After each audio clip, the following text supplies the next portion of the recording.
பரிசுத்த நாமத்துக்கு மகிமை உண்டாவதாக. परमेश्वर का नाम का धन्यवाद हो। நாம எவ்வளவு பெரிய பாக்கியம் பெற்றவர்கள். हम कितने बड़े धन्य लोग हैं। கிறிஸ்தவர்கள் என்கிற ஒரு பேரே மகா பாக்கியமானது. मसीहाही ये जो नाम है यही बड़ा सौभाग्य का नाम है। ஏன்னா அந்த தேவனுடைய பிள்ளைகள் என்று அர்த்தம். परमेश्वर के बच्चे हैं ऐसा उसका मतलब है। அப்போ நாம தேவனுடைய பிள்ளைகள்னா தேவன் தான் பூமியை ஆளுகிறார். हम परमेश्वर के बच्चे मतलब परमेश्वर ही दुनिया पे राज कर रहा है। ஒரு பறவை ஒரு கீழே மறிக்கணும்னா கூட கர்த்தருடைய சித்தம் இல்லாமல் விழாது அப்படின்னு ஆண்டவர் சொல்லிடுறார். एक चिड़िया अगर मर जाता है तो वो भी परमेश्वर के मर्जी के बिना, गिरता है तो वो भी उसके बिना मर्जी के बिना नहीं गिर सकता है। அப்படி அவர் சொல்லி இருக்கிறாரு. ऐसा प्रभु ने कहा है। நம்முடைய தலைமுடிகள் எல்லாம் அவர் எண்ணி வச்சிருக்கிறார். हमारे सिर के बालों को गिन कर रखा है। அப்போ யாருடைய தலைமுடியை எண்ணி இருக்கிறாரு? किसके सिर के बालों को गिना है? இயேசு என் பாவத்தையும் என் சாபத்தையும் என் அக்கிரமத்தையும் சுமந்து கொண்டார் அப்படின்னு நம்புறவர்களுடைய தலைமுடிகளை தான் यीशु मेरे पापों को, मेरे अधर्मों को उसने उठा लिया, ऐसा विश्वास करने वाले लोगों के सिर के बालों को भी वो गिन के रखा है। அப்போ ஒரு முடி விழனாலும் ஆண்டவர் சித்தம் இல்லாம விழாது. एक भी बाल गिर रहा है तो परमेश्वर की मर्जी के बिना नहीं। நாம எவ்வளவு பெரிய பாதுகாப்புக்குள்ள இருக்கிறோம், எவ்வளவு பெரிய ஆசீர்வாதத்துக்குள்ள இருக்கிறோம்ங்கறதை யோசித்து பாருங்க. हम कितने बड़े सुरक्षा के अंदर, कितनी बड़ी आशीषों के अंदर है करके आप सोच कर देखिए। Hallelujah, hallelujah. முதலாவது கர்த்தர் சொல்லுகிறாரு, पहला परमेश्वर कहता है சிலுவையில இருந்துகிட்டு क्रूस पर रहकर, வாசிக்கலாம் அந்த வசனம் 23 லூக்கா 23 அதிகாரம் 34. लूक 23 अध्याय 34 वचन। அப்பொழுது இயேசு, பிதாவே இவர்களுக்கு மன்னியும், தாங்கள் செய்கிறது என்னதென்று அறியாதிருக்கிறார்களே என்றார். அவருடைய வஸ்திரங்களை அவர்கள் பங்கிட்டு சீட்டு போட்டார்கள். என்ன சொல்லுகிறார் கர்த்தர்? क्या कहता है परमेश्वर? பிதாவே இவர்களுக்கு மன்னியும், இவங்க செய்யற தப்பு தான் செய்யறது தப்புன்னு தெரியாம செய்யறாங்க. हे पिता इन्हें क्षमा कीजिए, इन्हें पता नहीं ये गलत कर रहे हैं मगर वो कर रहे हैं। அதனால இவங்க செய்யல, तो इन्होंने नहीं किया। அப்ப அதுக்கு அர்த்தம் பிசாசு அவங்களுக்குள்ள இருந்து இந்த வேலை செய்யறான். ஆகையால இந்த தண்டனையை இவங்க மேல விடாது. हाँ, शैतान उनके ऊपर रह कर कार्य करो, इसलिए ये दंड जो है उनके मत देना। அவங்க நான் தான் அவங்களுடைய ரட்சகர், நான் தான் அவங்களுடைய தேவன், நான் தான் முந்தினவரும் பிந்தினவரும் இருக்கிறேங்கிறத இவங்க அறியாம செய்யறாங்க.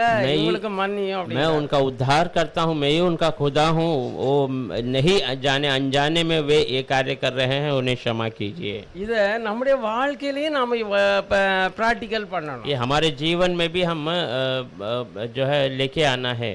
ஏன்னா நமக்கு விரோதமா ஒருத்தர் செய்யறாங்கன்னா, நம்மளுக்கு வேதனையும் துக்கத்தையும் கொடுக்கறாங்கன்னா அவங்க செய்யல, அவங்களுக்குள்ள இருந்து பிசாசு செய்யறான். हमारे विरोध भी कोई कुछ कार्य कर रहा है, कुछ तकलीफ दे रहा है, तो वो नहीं कर रहा, उसके अंदर से शैतान उस कार्य को कर रहा है। நமக்கு விரோதமாட்டு தவறான காரியங்களை, தவறான குற்றச்சாட்டுகளை பேசி நம்மளை அவமானப்படுத்துறாங்கன்னா அவங்க செய்யல, அவங்களுக்குள்ள இருந்து பிசாசு செய்யறான். हमारे विरोध गलत बातें, गलत दोष लगा रहे हैं, तो वो नहीं, उनके अंदर से शैतान उस कार्य को कर रहा है। இப்படி நீங்க இதை புரிஞ்சு கொண்டீங்கன்னா மற்றவங்க செய்யற தப்ப மனசுக்குள்ளே வைக்க மாட்டீங்க. ऐसा आप इसे समझ जाओगे तो औरों के पापों को, आप गुनाहों को आप मन में रखेंगे नहीं। நீங்க மன்னிச்சிட்டு ஆண்டவரே மன்னியா, சீக்கிரம் எனக்கு விடுதலை தந்த மாதிரி உங்களுக்கும் விடுதலை கொடுங்க அப்படின்னு ஜெபம் பண்ணுங்க. आप उन्हें क्षमा करेंगे, प्रभु इन्हें क्षमा कीजिए, जैसे आपने मुझे छोड़ा वैसे इन्हें भी छोड़ाइए करके प्रार्थना करेंगे। Hallelujah, hallelujah. இதுதான் கிறிஸ்தவ வாழ்க்கை. यही मसीह का जीवन है।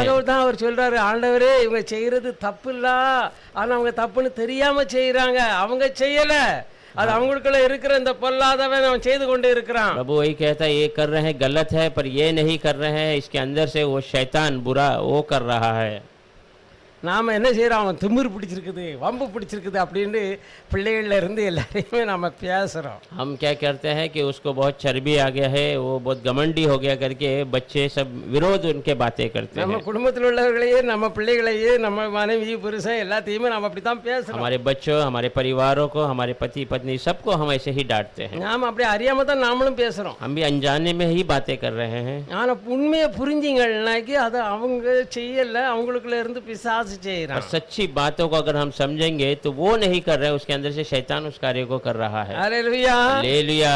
அது மாத்திரம் இல்ல, இதைத்தான் நாம ஆதி அகமத்துல பாத்தீங்கன்னா முதல்ல ஒரு பாவமும் கிடையாது. वो केवल नहीं, इसी को हम देखेंगे उत्पत्ति में एक भी पाप नहीं था। जब இந்த பிசாசை பிடிச்சி கட்டி போட்டதுக்கு அப்புறம் 1000 வருட அரசாட்சியில் அவன் பாவமே யாருமே செய்ய முடியாது. हाँ, ये शैतान को बांधने के बाद 1000 साल के राज्य में कोई भी पाप नहीं कर सकता. பாவியும் பாவம் செய்ய முடியாது, பாம்பும் கடிக்க முடியாது, சிங்கமும் மாட்டை போல வைக்கோல தான் தின்னும். पापी भी पाप नहीं कर सकता है और शेर भी घास खाएगा और सर्प भी जो है डस नहीं सकता है. ஹல்லேலூயா. हालेलुया. அதே இதை புரிஞ்சுக்கிட்டே அப்ப இதெல்லாம் பிசாசு ஏன் நிம்மதியை கெடுக்கிறதுக்கு இந்த வேலையை பண்றான். ये सारी बातें शैतान मेरे समाधान को खराब करने के लिए ये बातों को कर रहा है. எனக்கு கோபத்தை உண்டாக்கி, எனக்கு எரிச்சலை உண்டாக்கி, என் வாயிலிருந்து ஏதாவது சாபமான வார்த்தைகளை பேசும்படியாக இதை எனக்குள்ள அவ எதிரில இருந்து செய்கிறான் அப்படின்னு நாம புரிந்து கொண்டோம்னா சந்தோஷமா தான் இருப்போம். मुझे क्रोध करने के लिए, मुझे श्राप देने के लिए ये सब बातें शैतान मेरे अंदर से कर रहा है, ऐसा समझेंगे तो हम आनंद में रह सकते हैं. யாரையும் நாம சபிக்க மாட்டோம். हम किसी को श्राप नहीं देंगे. கர்த்தாவே உங்களுக்கு மன்னியும்பா அப்படின்னு சொல்லுவோம். प्रभु इन्हें क्षमा कीजिए ऐसा कहेंगे. இதுதான் கர்த்தர் செய்தார். यही परमेश्वर कर रहा है. அவர் ஒரு வேசிய கையங்களவுமா கொண்டு வந்த போது கூட அவன் எல்லாரும் பிரமாணம் பிரகாரம் கல்லெறிஞ்சு கொல்லணுங்கிற காண்டி கையில கருகளை தூக்கி தான் வந்தாங்க. जब बेचारी स्त्री को रंगे हाथों पकड़े तो सारे लोग उसको व्यवस्था के अनुसार पत्थर मारने के रूप में पत्थरों के साथ ही खड़े थे. ஆனா கர்த்தர் சொல்றாரு, ஒன்றுல பாவம் இல்லாத முதல்ல எரியுன்னு சொன்ன உடனே தன்னை தானே சோதிச்ச உடனே எல்லாரும் கீழே போட்டுட்டு ஓடியே போயிட்டான். पर परमेश्वर ने कहा तुम में जो पापी नहीं है वो पहले पत्थर मारेगा, ऐसे कहते हैं. आपको लोगों ने परखा और सब ने अपने पत्थर को छोड़ भागे. கர்த்தர் திருப்பி நின்று பாக்குறாரு, ஒருத்தரையும் காலையில परमेश्वर उठ कर देखता है कोई आग पीछे खड़ा नहीं அவளை है. பார்த்து கேட்கற, ஏமா உன் மேல கல்லை எடுத்து எரிய வந்தவங்கலாம் எங்க போனாங்க அப்படின்னு. उसको देखकर पूछता है तेरे ऊपर पत्थर मारने के लिए लोग आए थे, कहाँ गए? ஓடிட்டாங்க. இல்லையா चले गए, कोई नहीं है. நானும் உன்னை நியாயத்தை இருக்கிறேன், मैं भी तेरा न्याय नहीं करूंगा. இனி பாவம் செய்யாத. अब पाप मत करना. இந்த ஒரு வார்த்தை அவளுடைய வாழ்க்கையை மாற்றி அமைச்சிட்டு, वो एक बात उसके जीवन को बदल रख दिया. நம்முடைய பாவங்களை அவர் சுமந்துட்டாரு, இனி பாவம் என்னல ஆளுகை செய்ய முடியாது அப்படின்னு நீங்க விசுவாசித்தீங்கன்னா, உறுதியா நம்பலீங்கன்னா பாவம் உங்களை மேற்கொள்ளவே முடியாது. मेरे पापों को प्रभु ने उठा लिया, अब पाप मेरे ऊपर राज नहीं कर सकता. इसे पक्के तरीके से भरोसा करेंगे, विश्वास करेंगे तो पाप आपके ऊपर नहीं आ सकता. எப்படி கர்த்தர் அவளுக்கு இறங்கினாரோ அதே மாதிரி நமக்குள்ளேயும் அந்த இறக்க குணம் வந்து கிரியை செய்ய जैसा परमेश्वर उसके लिए उतरा, वही अनुग्रह का गुण हमारे लिए भी परमेश्वर उतार के वो कार्य ஆமா, நம்மளும் மற்றவங்களுக்கு நம்ம மன்னிச்சோம்னா நம்முடைய பாவங்களையும் அவர் எண்ண மாட்டாரு. हाँ, हम औरों के गुनाहों को क्षमा करेंगे तो हमारे भी पापों को प्रभु गिनता नहीं है. ஹல்லேலூயா. हालेलुया. கர்த்தர் தாமே உங்களை ஆசீர்வதிப்பார். परमेश्वर से आपको आशीष करेगा. ஆமென்.